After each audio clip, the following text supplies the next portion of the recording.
Có phải bạn vẫn luôn nghĩ rằng hoạt hình 3D Trung Quốc chỉ là dạng phim mì ăn liền giá rẻ, nhưng thực tế thì nhầm to rồi nhé. Bởi vì ở cái thời đại chạy đua vũ trang khốc liệt này, có những siêu phẩm mà mỗi giây trôi qua tương đương với cả một gia tài, đúng nghĩa là chỉ cần thở thôi cũng mất tiền. Thế nên hôm nay, hãy cùng kênh YouTube Review 5 phút bóc trần chi phí sản xuất thực tế trên mỗi tập phim của các siêu phẩm hot nhất hiện nay để xem liệu cái tên nào mới là ông hoàng đốt tiền thực sự. Và hãy chuẩn bị tinh thần đi, vì con số ở vị trí top 1 chắc hẳn sẽ khiến bạn phải dùng mình đấy. Mở đầu danh sách ngày hôm nay sẽ là một cái tên từng khiến cộng đồng mạng xứ Trung chao đảo. Vị trí thứ 9, Kiếm Lai. Chi phí thực tế hơn 1 triệu tệ một tập, khoảng 3,5 tỷ Việt Nam đồng. Trước khi phát sóng, mạng xã hội Trung Quốc từng dậy sóng trước tin đồn tổng đầu tư của Kiếm Lai lên tới 150 triệu tệ, khoảng 525 tỷ Việt Nam đồng. Nhưng kết quả thì sao? Nhà sản xuất đã phải vội vàng lên tiếng đính chính vì sợ bị hiểu lầm.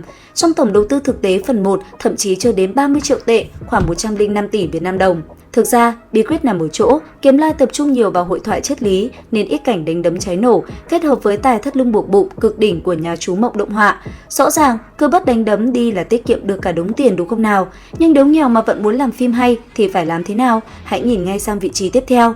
Vị trí thứ 8, Tiên Nghịch. Chi phí khoảng 1 triệu đến 2 triệu tệ một tập, tương đương khoảng 3,5 đến 7 tỷ Việt Nam đồng. Tiên Nghịch từng bị coi là con ghẻ do ngân sách ban đầu mà nền tảng cấp cho vô cùng beo bọt. Chính vì không có nhiều tiền để đầu tư kỹ xảo lộng lẫy dàn trải, đạo diễn đã quyết định cắt hết toàn bộ cảnh thừa, đồng thời đẩy nhịp phim nhanh hơn dự kiến.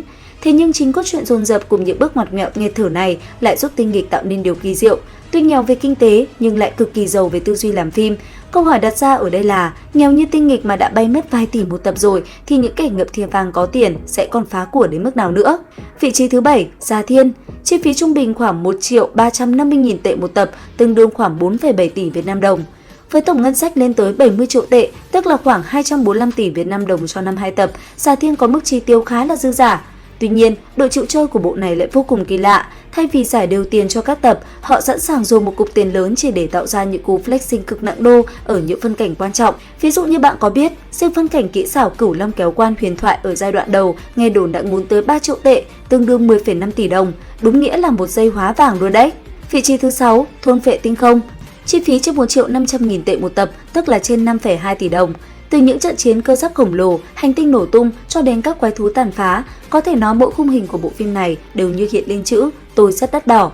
Thực chất, đây chính là con cưng của nhà Huyền Cơ với tổng đầu tư riêng trong năm 2023 đã vượt mốc 80 triệu tệ, khoảng 280 tỷ Việt Nam đồng, nhưng bù lại, phim mang đến cảm giác cực kỳ đáng tiền. Chính nhờ vào dây chuyền sản xuất 3D tối tân và đã cực kỳ chín muồi, Huyền Cơ luôn biết cách biến mỗi đồng tiền đầu tư thành những bữa tiệc thị giác mãn nhãn nhất cho khán giả. Vị trí thứ 5, Thế Giới Hoàn Mỹ. Chi phí khoảng 2 triệu tệ một tập, tương đương 7 tỷ Việt Nam đồng. Được fan Trung Quốc ví như đại gia tùy hứng lúc nắng lúc mưa, bộ phim này chính là định nghĩa sống cho cụm từ có tiền thì thích làm gì thì làm. Nhưng đáng tiếc thay, dòng tiền của nhà sản xuất lại trôi xuôi thất thường như thời tiết vậy. Chẳng hạn như có tập phim đánh nhau bùng nổ kỹ xảo, xem mà nổi cả da gà. Thế nhưng ngay tập sau, nhân vật lại đơ cứng với những lỗi chuyển động sự chân. Hóa ra lý do là vì phim phải thuê quá nhiều đội ngũ gia công bên ngoài, dẫn đến việc chất lượng đầu ra không được đồng đều. Vị trí thứ 4, Phàm Nhân Tu Tiên. Chi phí khoảng 2 triệu tệ một tập, tương đương hơn 7 tỷ Việt Nam đồng. Thật sự không quá lời khi gọi Phàm Nhân Tu Tiên là đỉnh cao của dòng phim hoạt hình 3D dài tập hiện nay, bởi vì từ chuyển động của tà áo, ánh sáng lập lòe của phép thuật cho đến những trận đại chiến Nguyên Anh, tất cả đều chân thật đến mức gai người nhờ công nghệ bắt chuyển động motion capture tân tiến. Và để đổi lấy sự hoàn hảo đó, nhà sản xuất Vạn Duy Miêu Động đã sẵn sàng đốt sạch 5 triệu tệ, tương đương 17,5 tỷ Việt Nam đồng chỉ riêng cho những tập cao trào như trận Yến Gia Bảo, đúng là đỉnh cao của sự bạo chi. Vị trí thứ 3, Thương Nguyên Đồ. Chi phí thực tế khoảng 3 triệu đến 4 triệu tệ một tập, tương đương từ 10,5 đến 14 tỷ Việt Nam đồng. Mặc dù từng có tin đồn Thương Nguyên Đồ ngốn tới 6 triệu tệ cho mỗi tập, nhưng trên thực tế, con số này chỉ rơi vào khoảng 3 đến 4 triệu tệ thôi. Thế nhưng dù vậy thì con số này vẫn dư sức đưa phim thẳng tiến vào hàng ngũ quý tộc siêu cấp của làng quốc mạng. Bù lại cho chi phí đắt đỏ đó chính là phong cách đồ họa thủy mặc cực kỳ mỹ lệ, mang đậm bản sắc văn hóa Trung Hoa. Cho dù độ tinh xảo của mô hình nhân vật đôi chỗ vẫn chưa thể so bì được với các siêu phẩm sử dụng tả thực 100%.